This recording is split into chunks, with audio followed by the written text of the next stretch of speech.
Sabe aquela sensação estranha de não estar sozinho? Mesmo quando não tem ninguém no quarto? Imagina sentir isso, quando você está à beira da morte. Essa história é de Jonas, um homem comum, 48 anos, que nunca ligou muito para coisas sobrenaturais. Mas quando ele sofreu um infarto e foi internado às pressas, tudo mudou.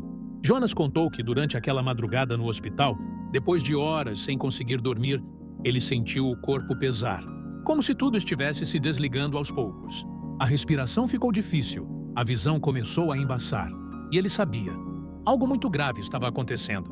Enquanto o monitor apitava, ele tentou apertar o botão para chamar a enfermeira, mas o braço simplesmente não respondia. O quarto estava em silêncio, só o som do monitor e o bater fraco do próprio coração que ele ainda sentia. Até que ele percebeu. Uma mão fria e fina segurou a dele, mas não era uma mão comum. Jonas disse que era difícil explicar. A mão parecia real, mas ao mesmo tempo etérea. Fria, leve e sem peso. E o detalhe que ele nunca esqueceu: os dedos eram longos demais e as unhas pálidas, quase transparentes. Ele não conseguia olhar para o lado. Algo o impedia de virar o rosto. Mas ele sentia a presença bem ali. Alguém ou algo segurando a mão dele enquanto a vida ia embora. E no fundo, ele sabia. Aquilo não era humano, mas ao mesmo tempo, tinha algo naquela presença que não era hostil. Era como se ela dissesse sem palavras: não luta mais. Já é hora. Jonas sentia o frio daquela mão apertando a dele com uma delicadeza estranha, quase cuidadosa. Mas havia algo naquele toque que deixava a alma dele inquieta, desconfortável, como se mesmo sem ver quem estava ali, ele soubesse que não era alguém que ele conhecia, nem alguém que ele queria encontrar naquele momento. Ele não conseguia se mover. O corpo estava imóvel, travado, pesado como chumbo. A única coisa que ele sentia com clareza era a textura daquela mão, fria, fina, levemente úmida, e os dedos, que pareciam compridos demais, apertando os seus lentamente, quase carinhosamente, mas de um jeito que dava arrepios. E foi nesse momento que ele começou a ouvir uma voz, mas não com som, e sim direto na mente dele. Uma voz sussurrada, mas firme, que dizia apenas: está tudo bem, só me acompanhe. Chegou sua hora. Jonas queria gritar, mas não conseguia sequer abrir a boca. O quarto, que antes estava iluminado apenas pela luz fraca do monitor e dos aparelhos, agora parecia mergulhado em sombras. As paredes sumiram, tudo ao redor ficou escuro, como se ele tivesse sido arrancado dali e colocado em outro lugar. Um vazio. E aquela mão continuava apertando a dele, mais forte agora. Ele sentiu como se estivesse sendo puxado para algum lugar que ele não conseguia enxergar. Um lugar frio, sem cor, sem som, sem nada. Só a presença daquela figura invisível que segurava sua mão com insistência. E a voz repetindo: vem comigo, vem comigo. Mas Jonas, mesmo sem forças no corpo, lutava com tudo o que podia na mente. Ele repetia dentro dele: não, ainda não, eu não vou. E quanto mais ele lutava, mais aquele aperto ficava intenso, como se a figura soubesse que ele resistia e não aceitasse isso. Foi então que, de repente, ele sentiu outro toque. Desta vez no ombro, um toque diferente. Quente, acolhedor, que parecia ser de alguém completamente oposto àquela mão fria que prendia a dele. E no instante em que sentiu esse segundo toque, tudo mudou. No instante em que Jonas sentiu aquele segundo toque no ombro, algo dentro dele mudou. Era quente, era leve, era humano. Era totalmente o oposto daquela mão fria que apertava seus dedos com insistência. Ele não sabia quem ou o que era, mas aquela sensação no ombro parecia familiar, quase como um abraço, quase como o toque de alguém que você ama de verdade e que, sem dizer nada, faz você sentir que está seguro. A mão fria, que antes parecia firme, começou a perder força. O aperto diminuiu, como se a figura que a segurava tivesse percebido que ele estava escapando, que ele estava sendo chamado de volta para um lugar ao qual ela não tinha acesso. Jonas então tentou enxergar, tentou virar o rosto, lutando contra a paralisia, querendo saber quem era a presença que segurava seu ombro. E aos poucos a visão começou a voltar, borrada, distorcida, mas com formas que ele reconhecia.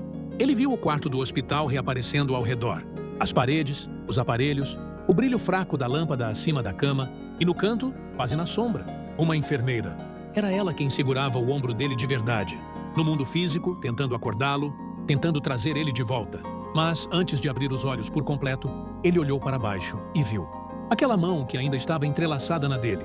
Não era da enfermeira, não era humana, era pálida demais. Dedos compridos demais e unhas quase transparentes. A mão ainda estava lá, mesmo com a luz voltando, mesmo com a voz da enfermeira chamando o nome dele e pedindo que ele reagisse, mas agora ela parecia mais fraca, quase desfazendo no ar. E no último segundo, antes de acordar de verdade, ele sentiu que aquela mão soltou a dele lentamente, como quem desiste de puxar, como quem aceita que ele escapou. Mas, mesmo enquanto ela desaparecia, ele escutou, no fundo da mente, a voz repetindo: "Eu volto. Sua hora vai chegar. Eu volto." Quando Jonas abriu os olhos de verdade, ele chorou. Chorou não pela dor física, nem pela fraqueza, mas porque ele sabia. Aquela presença estava ali, ao lado dele, invisível para todos os outros, mas real para ele, esperando pela próxima vez. E desde então ele nunca mais foi o mesmo. Ele diz que não teme a morte, mas teme a mão que vai segurar a dele quando a hora realmente chegar. Porque ele tem certeza? Aquela mão fria vai voltar. Ela está apenas esperando. Depois daquele dia, Jonas nunca mais conseguiu olhar para a própria mão sem lembrar daquele toque. Era como se, de alguma forma, a memória daquela presença tivesse ficado impressa nele, não só como lembrança, mas quase como uma marca invisível, como se algo estivesse dizendo: "Eu ainda estou aqui." Ele contou que, durante noites seguidas, mesmo já recuperado, acordava no hospital com a mesma sensação. Aquela mão fria de novo, mas desta vez apenas encostando de leve, como um lembrete silencioso de que aquele momento vai chegar, mais cedo ou mais tarde. O mais assustador para Jonas não foi só ter vivido essa experiência, mas ter certeza de que ela não foi um sonho, nem uma alucinação. A presença era real e o toque era real. Não importa o quanto tentem explicar como efeito colateral da falta de oxigênio, como delírio, ele sabe o que sentiu. E ele deixou um aviso. No momento mais vulnerável da vida, quando a gente está entre a última respiração e o desconhecido, existe algo, uma presença, que vem buscar, uma mão que vai se estender. E nem sempre ela vai parecer hostil, mas vai estar lá, esperando você parar de lutar.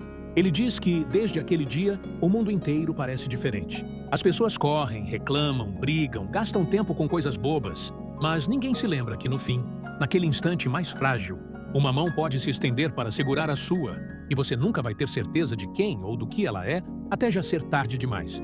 E isso nos deixa uma pergunta que arrepia. Quem vai segurar a sua mão quando chegar sua hora? Vai ser um familiar querido? Vai ser um anjo? Ou vai ser algo que só aparece quando a gente está sozinho, fraco e com medo? Se essa história mexeu com você, deixa o like, compartilha com alguém que precisa ouvir isso e se inscreve no canal. Porque aqui a gente conta as histórias mais assustadoras, mas reais, de quem viu e voltou para contar. E prepara-se para o próximo vídeo, porque a pergunta que ele vai responder é ainda mais perturbadora.